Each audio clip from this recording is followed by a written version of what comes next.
Hey viewer, welcome back to my channel Chiran tech solution. আর আমি সঙ্গে চিরন।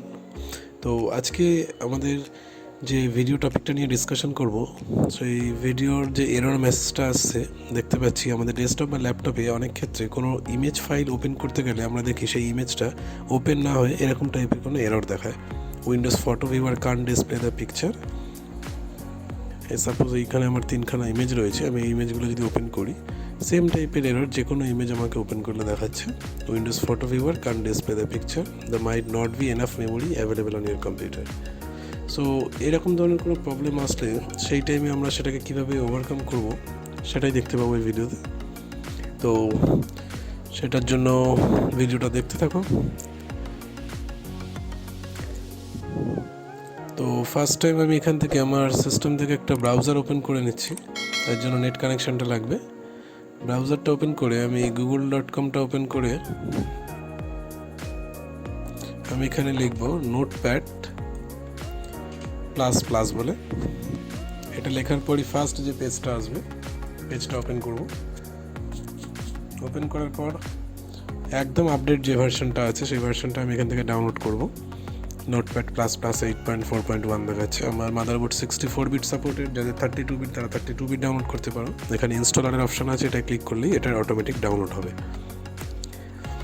তো অ্যাজ ইট ইজ আমরা যেভাবে সফটওয়্যার ডাউনলোড করি নর্মালি সেইভাবে এটা ডাউনলোড করে ইনস্টল করতে হবে আমাদের। তো এটাকে সো ইন ফোল্ডারে করে রান অ্যাজ অ্যাডমিনিস্ট্রেটর করে দেবো। দেওয়ার পর যেরকম নর্মালি আমরা সফটওয়্যার ইনস্টল করি সেইভাবে এটাকে ইনস্টল হবে। Very easy process. ভিডিওটা স্টেপ বাই স্টেপ দেখতে থাকো, তাহলে বুঝতে পারবে। তো জাস্ট নেক্সট ক্লিক করে এটাকে ইনস্টল করে নিলাম। ইনস্টলে ক্লিক করার পরই এটা অটোমেটিক্যালি ওপেন হয়ে যাবে। তো ওপেন হওয়ার পর আমি যে ইমেজটা এতক্ষণ ওপেন করছিলাম, যেটা ওপেন হচ্ছিল না, সেইটাকে আমার এই যে ওপরে ফাইলের অপশান শো করছে দেখতে পাচ্ছি, ওই ফাইল থেকে ওপেনে ক্লিক করব। ওপেনে ক্লিক হলে ডেস্কটপ ইমেজটা আছে, ডেস্কটপে গিয়ে আমি এই ইমেজটাকে ওপেন করে নিলাম যে ইমেজটা ওপেন হচ্ছিল না। যে কোনো ধরনের ফটো ওপেন না হলে এরকমভাবে প্রসেস আমরা করতে পারি।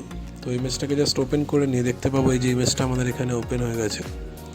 ওপেন হওয়ার পর এই যেখান থেকে রো ওয়াইজ যে 1 2 3 4 শো করছে, ফার্স্ট যে লাইনটা সেই লাইনে এই যে ICC_প্রোফাইল বলে যে লেখাটা শো করছে, এখানে আমাকে প্রোফাইলের যে লাস্টে যে লেখাটা আছে ওটাকে রিপ্লেস করে ওখানে এক্স অ্যাড করতে হবে। তো এক্স অ্যাড করে নর্মালি যেরকম সেভ করি আমরা সেভ করে দেবো। তো দেওয়ার পর এবার আমি ইমেজটাকে ওপেন করে দেখবো একবার ওপেন হচ্ছে কিনা। এই যে দেখতে পাচ্ছি এটা আমাদের সাকসেসফুল হয়েছে। Thanks for watching this video. Don't forget to subscribe CHIRAN Tech Solution and press bell icon for more update. Like, comment and share. See you next time.